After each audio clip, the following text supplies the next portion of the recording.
দেখুন আজকে এই পটলটা দই পটল বানাবো নিরামিষ। পটলটাকে একটু খোসাটা চারিদিকে ছাড়িয়ে একটু নুন হলুদ মাখিয়ে জাস্ট একটু 80% মতন ফ্রাই করে রেখেছি। এরপরে তেলের মধ্যে আমি দিচ্ছি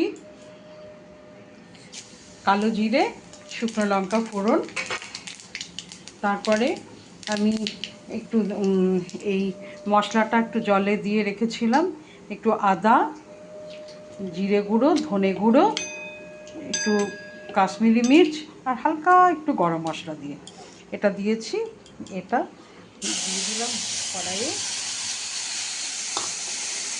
এটা দিয়ে এটা একটুখানি সামান্য ভেজে নেব।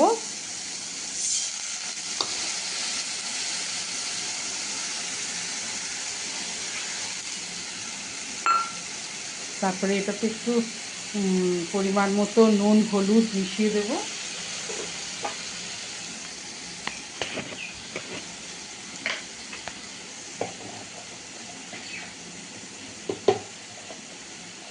কারণ পটলটা আমার হলুদ দিয়েই ভাজা আছে, তবু আমি এটাতে একটুখানি হলুদ দিচ্ছি।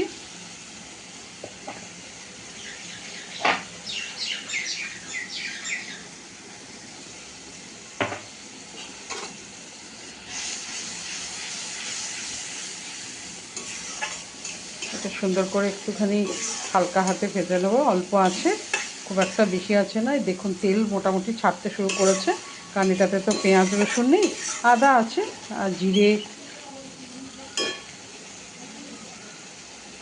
একটু জিরে গুঁড়ো, ধনে গুঁড়ো আর কাশ্মীরি মির্চ, একটু হালকা একটুখানি গরম মশলা মিশিয়ে এটা রেখেছি, একটু গোলমরিচ গুঁড়ো।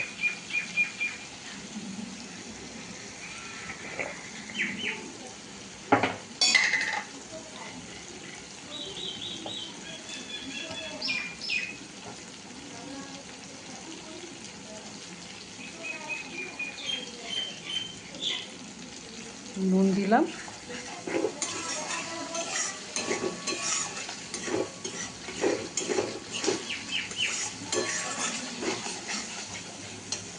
এটা প্রায় তেল ছেড়ে গেছে, ভাজা হয়েছে।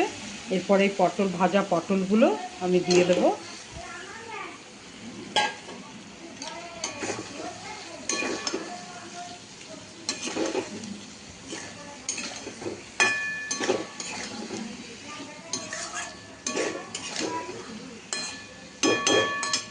পটলগুলো দিয়ে একটু নেড়ে ছেড়ে নেব।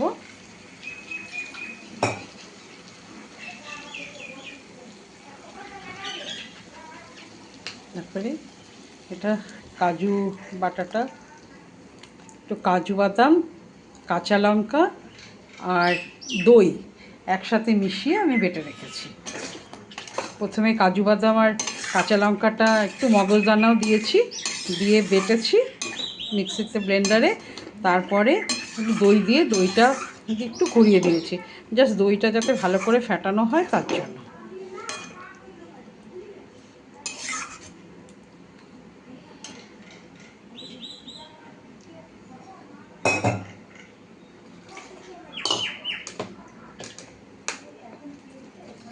কাজু বাদামের ইয়েটাতে একটু জল দিয়ে দিলাম।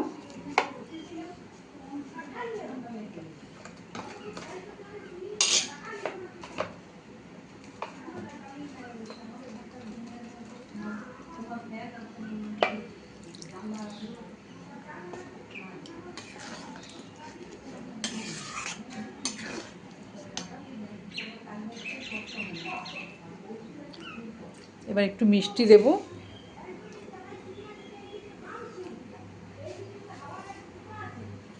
এখন একটু ঢাকা চাপা দিয়ে রাখবো একটু মিষ্টি দিয়ে।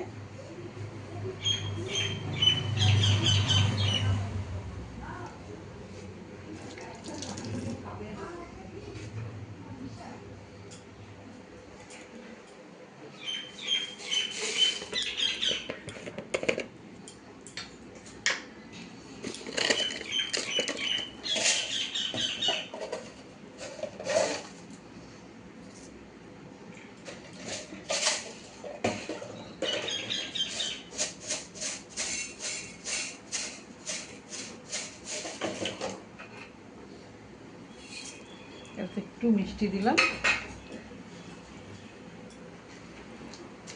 এবারে একটু কালারটার জন্য একটু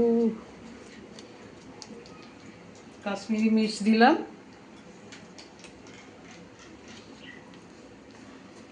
ঝালটা যে যেরকম খেতে চাইবেন সেরকম অনুযায়ী ঝাল দেবেন। আমি একটু ঝাল খেতে ভালোবাসি, তার জন্য একটু লাল গুঁড়ো দিলাম। আর একটুখানি দেখুন গরম মশলা হালকা, এবারে তখন একটু রেখেছিলাম, এখন একটু গরম মশলা দিলাম। এবার একটু ঝাঁকা চাপা দিয়ে দেব।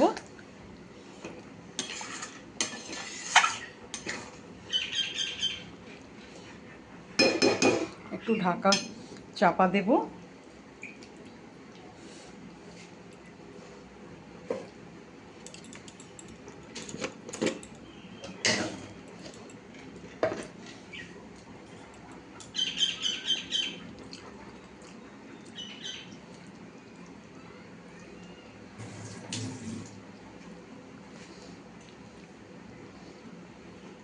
একটু হাতে ঘষে একটু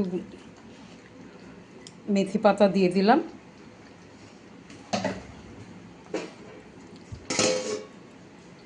চাপা দিয়ে দিলাম, একটু থাক। ওই জলটাও তেল ছেড়ে দিয়েছে, জলটাও প্রায় হয়ে গেছে, কারণ এটা কাজু বাদাম দেওয়া আছে তো একটু নাড়তে হবে, না হলে তলায় ধরে যাবে সুন্দর করে। এবারে রেডি হয়ে গেছে। এটা যা দিয়েই খাবেন তাই দিয়ে খাওয়া যায়।